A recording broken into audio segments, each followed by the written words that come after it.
There is a version of you that walks into every high stakes room and knows that you belong there. Not because you're faking confidence, not because you're performing, not even because you're white knuckling it, but you actually feel and know that you belong there. At some point in your career, you've had that moment.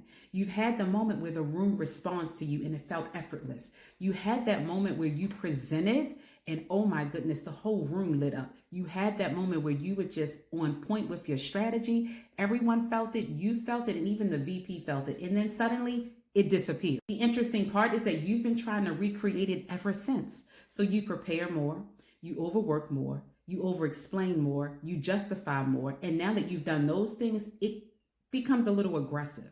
You get a little more aggressive because now you feel like you don't know how to get that feeling back where you were actually in a room and you felt like you belonged, or that the room responded to you effortlessly and you have no idea what to do. So now that you've prepared more, now that you've pushed harder, now that you have continued to perform, now that you continue to wear the mask, all of those things have not gotten you back to the space where you were that one particular time. And the reason it hasn't is because those things don't matter. That moment did not come from preparation. It did not come from proving yourself. It did not come from over-explaining. It literally came from identity alignment. Boom. Identity alignment is when who you are, how you're leading, and when you're showing up, all of those pieces are in alignment with where you're going.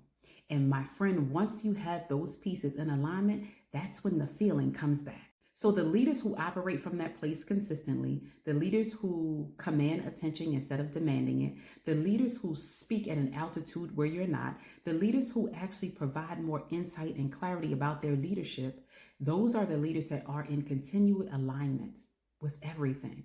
There is not a specific work you do externally. That work is all internal, and that's the work that they've been doing, and that's why it looks so effortless. It is not confidence coaching, and it is not communication tips. It is the precise reconstruction of us building how you view yourself as a leader, and then how that leader shows up in those different boardrooms. This is the exact place where we begin to reconstruct your identity.